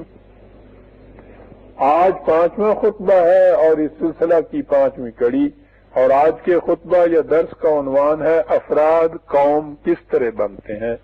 اللہ تعالیٰ نے فرمایا ہے کہ یا ایھا الذین آمنوا اصبروا وصابروا ورابطوا واتقوا اللہ لعلکم تفلحون. سورہ آل عمران کی آیت 199. ارشاد خداوندی ہے کہ اے افراد جماعت مومنین، تم خود بھی ثابت قدم رہو اور دوسروں کو بھی ثابت قدم رہنے کی تلقین کرو. ایک دوسرے کے ساتھ جڑے رہو اور اس طرح سب مل کر قوانین خداوندی کی نگہداشت کرو. تقوی شعار بنو تاکہ تم کامیاب زندگی بسر کر سکو. 7واں خطبہ میں یہ بتایا گیا تھا کہ اسلامی زندگی یہ ہے کہ تمام افراد باہمی مل کر امت بن جائیں. اسلامی زندگی امت یا قرآن یا قوم بن کر رہنے کی زندگی ہے، الگ الگ رہنے اور اپنے اپنے مفاد کے پیچھے دوڑنے کی زندگی مسلمان کی زندگی نہیں. اب یہ سوال پیدا ہوتا ہے کہ مختلف افراد ایک قوم کس طرح بنتے ہیں، الگ الگ مسلمان ایک امت کے دھاگے میں کس طرح پروئے جاتے ہیں. آج ہم اس اہم حقیقت کو آپ کے سامنے بیان کریں گے. آپ نے کبھی فٹ بال کا میچ دیکھا ہوگا، ضرور دیکھا ہوگا. اس میں ایک طرف 11 کھلاڑی ہوتے ہیں. یہ سب کھلاڑی میدان کے آدھے حصے میں بکھرے ہوئے ہوتے ہیں، کوئی پیچھے، کوئی آگے، کوئی درمیان میں، کوئی دائیں، کوئی بائیں، کوئی سب سے آخر ایک جگہ اکیلا کھڑا دکھائی دیتا ہے. وہ اس طرح بکھرے ہوئے ہوتے ہیں جیسے ایک کو دوسرے کے ساتھ کوئی تعلق ہی نہیں. اتنے میں سیٹی بجتی ہے اور بال میدان میں آ جاتا ہے. یہ بکھرے ہوئے کھلاڑی بڑی تیزی سے بھاگنا شروع کر دیتے ہیں. میدان میں عجیب ہلچل مچ جاتی ہے. ایسا معلوم ہوتا ہے گویا افراتفری کا عالم ہے. لیکن اس افراتفری اور ہلچل میں ایک چیز عجیب دکھائی دیتی ہے، اور وہ یہ کہ ان میں سے جس کے قریب بھی بال آ جاتا ہے وہ اسے ایک خاص سمت کی طرف لے جانے کی کوشش کرتا ہے. یہ کبھی نہیں ہوتا کہ اس ایک ٹیم میں سے ایک کھلاڑی بال کو مشرق کی طرف لے جائے اور دوسرے کی باری آئے تو وہ اسے مغرب کی طرف لے جائے. جس سمت کو یہ سب کھلاڑی بال کو لے جانا چاہتے ہیں اسے انگریزی زبان میں گول کہتے ہیں. گول کے معنی ہے نصب العین، منزل مقصود، وہ نقطہ جس پر سب کی نگاہ ہو، وہ چیز جسے سب مل کر حاصل کرنا چاہیں. کھلاڑی 11 ہوتے ہیں لیکن ان سب کے سامنے گول ایک ہی ہوتا ہے. جن کھلاڑیوں کے سامنے ایک مشترکہ گول ہو انہیں انگریزی زبان میں ٹیم کہتے ہیں. اسی طرح جب کسی جگہ کے رہنے والے انسانوں کے سامنے ایک مشترکہ نصب العین ہو تو انہیں قوم یا امت کہا جاتا ہے. لہذا افراد اس صورت میں قوم بن سکتے ہیں جب ان سب کے سامنے ایک گول ہو، ایک نصب العین یا ایک منزل مقصود ہو. اگر کسی ملک کے باشندوں کے سامنے ایک نصب العین نہ ہو تو وہ قوم نہیں بن سکتے، یا مختلف لوگوں کے سامنے مختلف نصب العین ہوں تو وہ بھی ایک قوم نہیں بن سکتے. دنیا کے مختلف ملکوں کے رہنے والے اپنے سامنے مختلف نصب العین رکھتے ہیں اور اس طرح ایک ملک کے باشندے ایک قوم بن جاتے ہیں. لیکن مسلمانوں کا نصب العین خود ان کے خدا نے مقرر کیا ہے. اس نے ان سے کہا ہے کہ وَاعْتَصِمُوا بِحَبْلِ اللَّهِ جَمِيعًا وَلَا تَفَرَّقُوا، تم سب مل کر اکٹھے ہو کر اللہ کی رسی کو مضبوطی سے تھامے رکھو. یہی تم سب کا نصب العین ہے. اس نصب العین کی وحدت سے تم ایک امت بنتے ہو، اس لیے تم الگ الگ نصب العین سامنے رکھ کر مختلف گروہ نہ بن جاؤ. یہ اللہ کی رسی جس سے مسلمان ایک امت بنتے ہیں اس کی کتاب یعنی قرآن مجید ہے.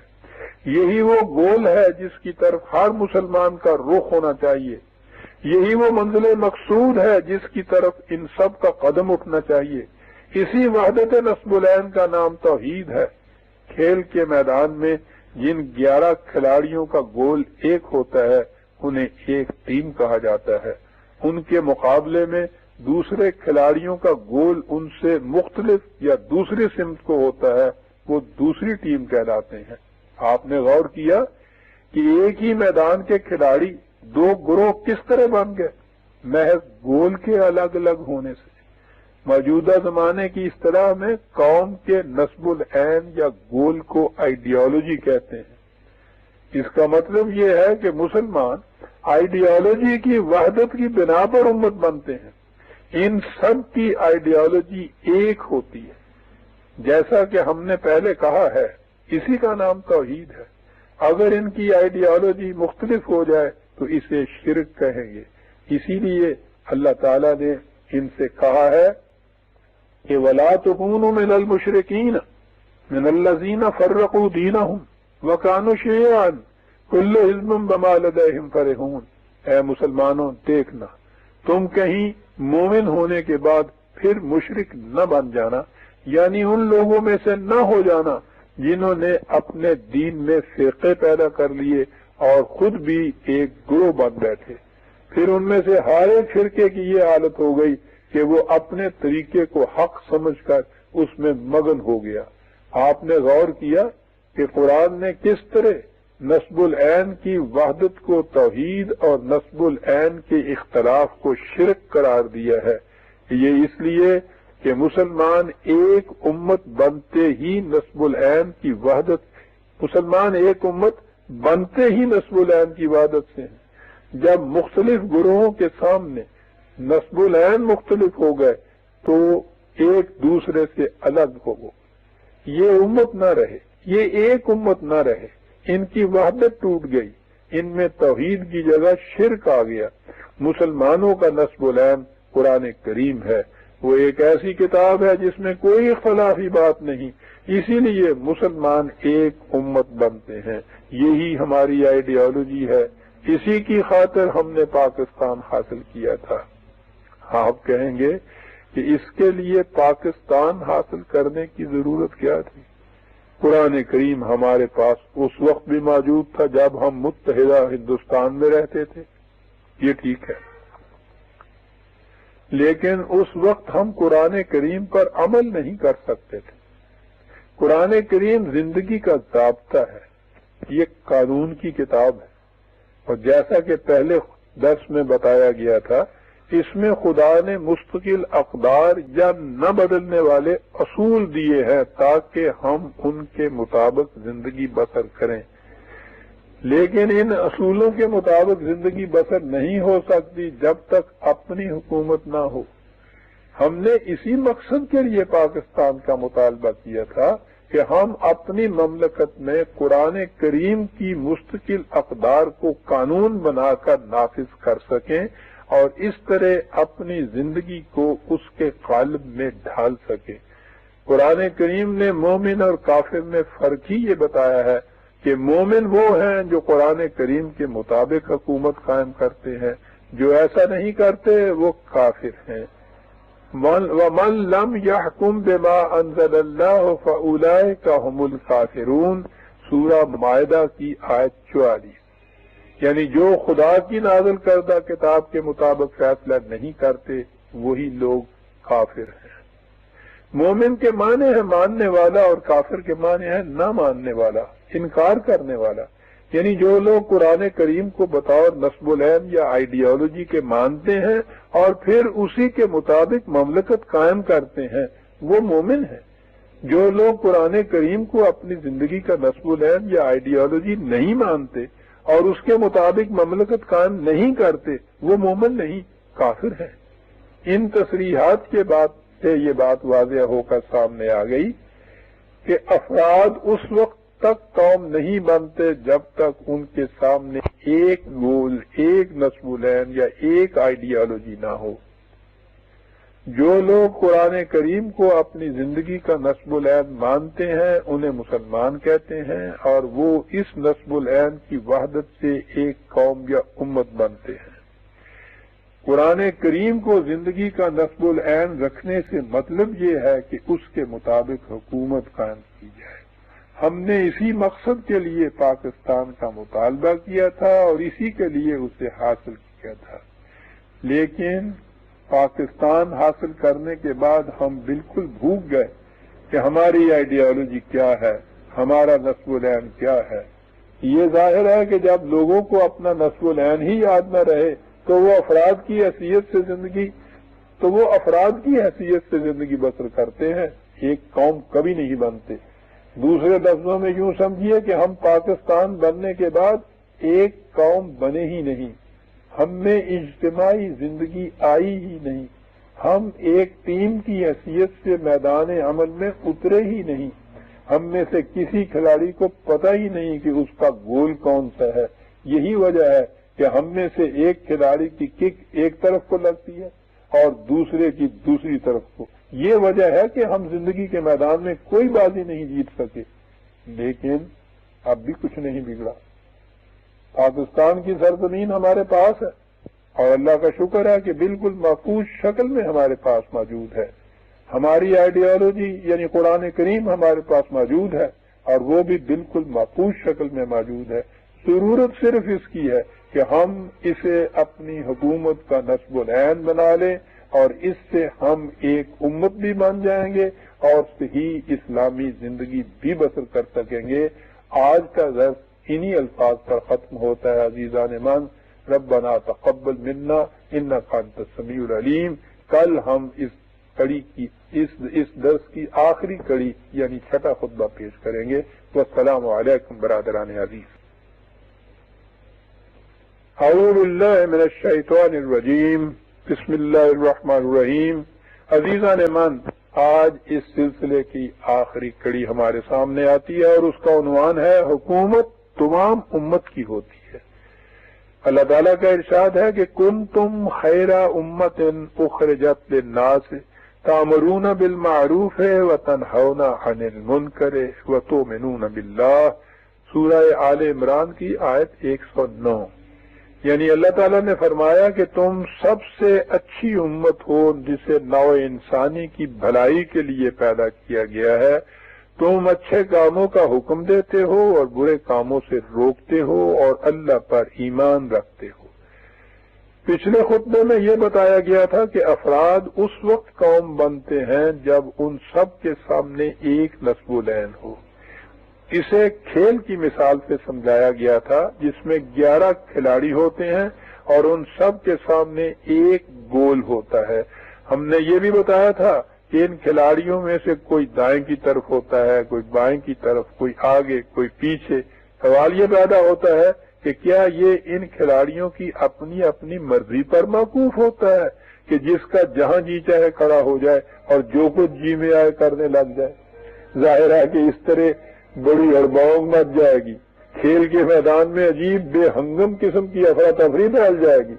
ایک ہی ٹیم کے کھلاڑیوں میں جھگڑے شروع ہو جائیں گے.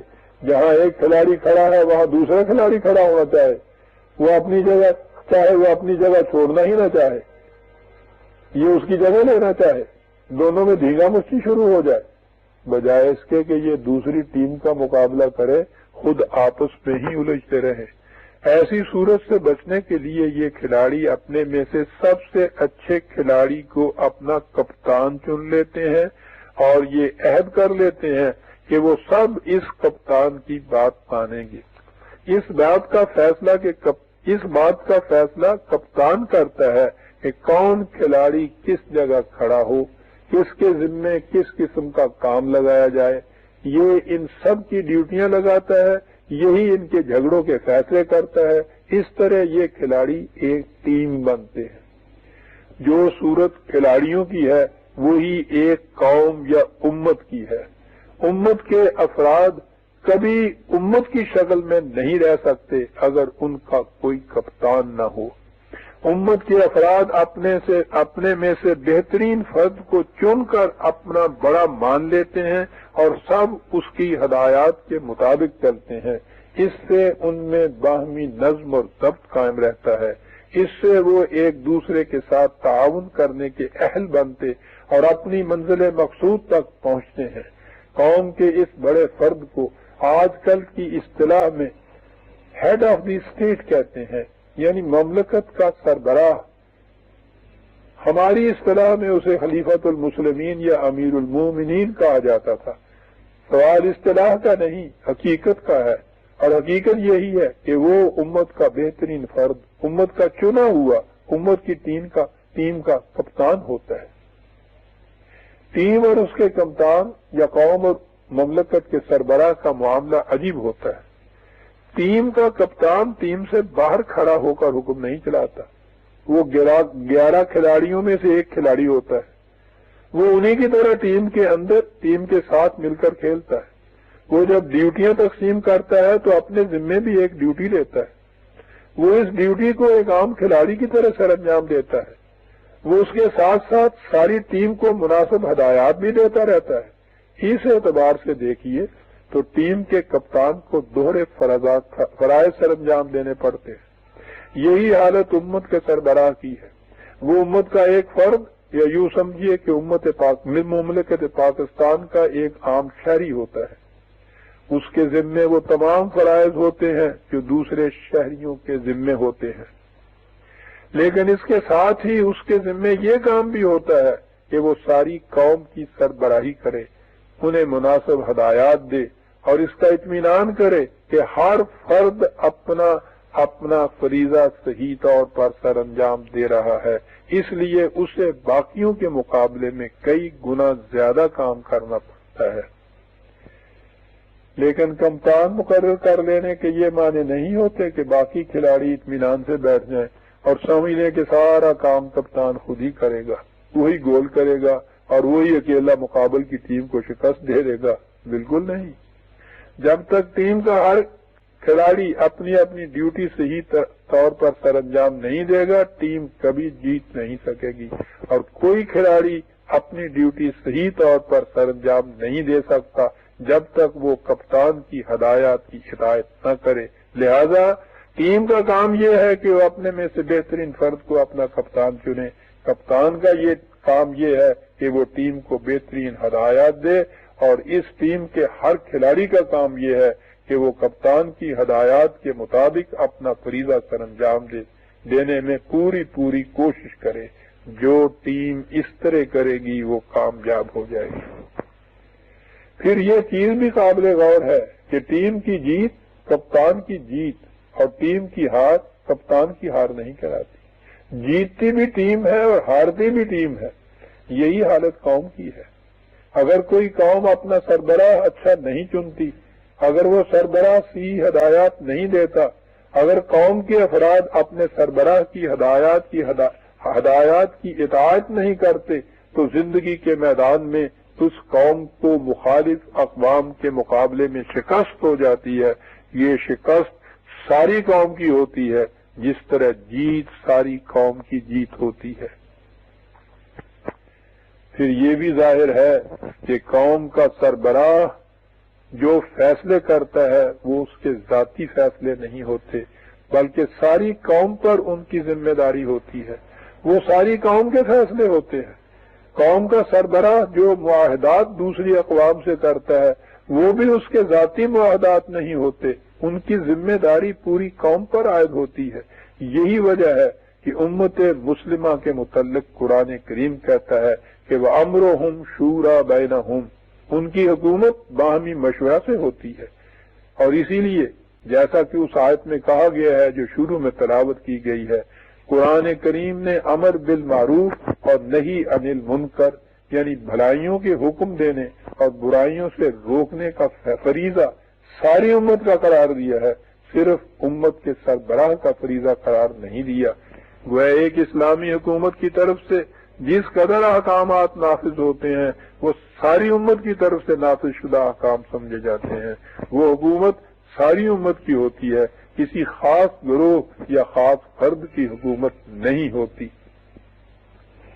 اس ضمن میں ایک اہم بات اور بھی قابل غور ہے، کیا ٹیم کے کپتان کو اس کا حق حاصل ہوتا ہے کہ وہ جس قسم کا حکم جی میں آئے دے دے، یا اس پر بھی کوئی پابندی عائد ہوتی ہے؟ اس بات کے سمجھنے کے لیے آپ فٹ بال کے کھیل کو پھر سے سامنے لائیے۔ اس میں ایک قاعدہ یہ ہے کہ بال کو ہاتھ نہ لگنے پائے۔ اگر کسی کھلاڑی کا بال کو ہاتھ لگ گیا تو وہ مجرم سمجھا جائے گا۔ ٹیم کے کپتان کو اس کا حق حاصل نہیں ہوتا کہ وہ کسی کھلاڑی سے یہ کہہ دے کہ تم بال کو ہاتھ سے بھی چھو سکتے ہو، وہ ایسا کبھی نہیں کر سکتا۔ اس کا مطلب یہ ہے کہ کپتان کے اختیارات ان قاعدوں کے ماتحت ہوتے ہیں جو کھیل کے لیے بطور اصول اختیار کیے جاتے ہیں۔ جیسا کہ پہلے خطبے میں بتایا گیا تھا، اللہ تعالیٰ نے قرآن کریم میں ایسی مستقل اقدار یا اصول دیے ہیں جن میں کبھی رد و بدل نہیں ہو سکتا۔ اسلامی مملکت ان مستقل اقدار یا نہ بدلنے والے اصولوں کو عملاً نافذ کرنے کا ذریعہ ہوتی ہے۔ اس لیے اسلامی مملکت کے سربراہ کو اس کا حق حاصل نہیں ہوتا کہ وہ ان اصولوں میں کسی قسم کا رد و بدل کر سکے یا ان کے خلاف کوئی حکم نافذ کر سکے۔ لا مبدل لکلمات اللہ، خدا کی باتوں کو کوئی بدلنے والا نہیں۔ اس لیے حکومت کا سربراہ یا کوئی اور نہ تو ان مستقل اصولوں میں کوئی رد و بدل کر سکتا ہے اور نہ ہی ان کے خلاف کوئی حکم دے سکتا ہے۔ یہ زندگی کے میدان کے اٹل قانون ہیں، ان کی پابندی ہر حال میں ضروری ہوتی ہے۔ ایک بات اور بھی قابل غور ہے، جیسا کہ پہلے کہا گیا ہے، فٹ بال کے کھیل کا ایک قاعدہ یہ ہے کہ بال کو کسی کا ہاتھ نہیں لگنا چاہیے۔ اس قاعدے سے کوئی مستثنا نہیں ہوتا، یعنی یہ نہیں ہو سکتا کہ کھلاڑیوں کو تو اس کی اجازت نہ ہو کہ وہ بال کو ہاتھ لگا سکے، لیکن کپتان کا جی چاہے تو بال کو پاؤں سے کک لگا دے اور جی چاہے تو ہاتھ سے پکڑ لے، بالکل نہیں۔ قاعدے کی پابندی ہر ایک کو یکساں طور پر کرنی ہوتی ہے۔ یہی صورت اسلامی حکومت کی ہے۔ اس میں خدا کے مقرر کردہ اصول ہر ایک پر یکساں طور پر نافذ ہوتے ہیں۔ مملکت کی بڑی سے بڑی ہستی بھی ان اصولوں سے بالا نہیں ہوتی، اور تو اور خود نبی اکرم صلی اللہ علیہ وسلم کی زبان مبارک سے بھی کہلوا دیا گیا کہ انا اول المسلمین، میں ان میں سب سے پہلا ہوں جو جو قوانین خداوندی کے سامنے سر تسلیم خم کرنے والے ہیں۔ اس سے یہ بھی ظاہر ہے کہ اسلامی مملکت میں مملکت کے سربراہ کو باقی افراد امت کے مقابلے میں کوئی خصوصیت یا رعایت حاصل نہیں ہوتی۔ وہ خدا کے مقرر کیے ہوئے اصولوں میں رد و بدل نہیں کر سکتا، وہ ان کے خلاف کوئی حکم صادر نہیں کر سکتا، اسے سب سے پہلے ان قوانین کی اطاعت کرنی ہوتی ہے۔ وہ اگر ان کی خلاف ورزی کرے تو اس سے بھی اسی قسم کا مواخذہ ہوگا جس قسم کا مواخذہ قوم کے ایک عام فرد سے ہوگا، اور اسے بھی اسی قسم کی سزا ملے گی۔ چنانچہ خود حضور رسالت مآب صلی اللہ علیہ وسلم کی طرف سے اعلان کر دیا گیا کہ قل انی اخاف ان عصیت ربی عذاب یوم عظیم، ان سے کہہ دو کہ اگر میں اپنے رب کی نافرمانی کروں تو میں ایک بڑے دن یعنی مکافات عمل کے وقت سے ڈرتا ہوں۔ ان تصریحات سے ظاہر ہے کہ اسلامی مملکت میں افراد امت اپنے میں سے بہترین فرد کو اپنا سربراہ چن لیتے ہیں۔ وہ سربراہ مملکت کے تمام اختلافی معاملات طے کرتا ہے۔ افراد امت پر اس کے فیصلوں کی پابندی ضروری ہوتی ہے، لیکن وہ اپنے فیصلوں میں ڈکٹیٹر نہیں ہوتا، اسے ان اصولوں کی پابندی کرنی ہوتی ہے جو خدا کی طرف سے قرآن کریم میں دیے گئے ہیں۔ اس بارے میں اس میں اور عام فرد امت میں کوئی اختلاف نہیں ہوتا۔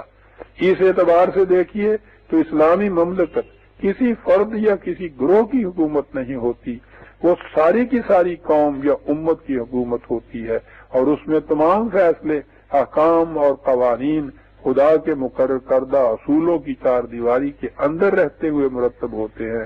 ان کی خلاف ورزی کوئی نہیں کر سکتا۔ اس طرز حکومت کا اثر دنیا کے دوسرے انسانوں پر کیا پڑتا ہے، اور یہ حکومت باقی حکومتوں کے مقابلے میں سب سے اچھی کیوں ہوتی ہے، اس کی بابت میں گزشتہ 20-30 سال سے بتاتا چلا آ رہا ہوں، اور میرے لٹریچر میں اس کی بڑی ہی تفصیل آپ کو ملے گی۔ یہاں اتنا عرض کر دینا ضروری سمجھتا ہوں کہ قرآن کریم نے مستقل اقدار یا اصول یا حدود یا قاعدے دیے ہیں۔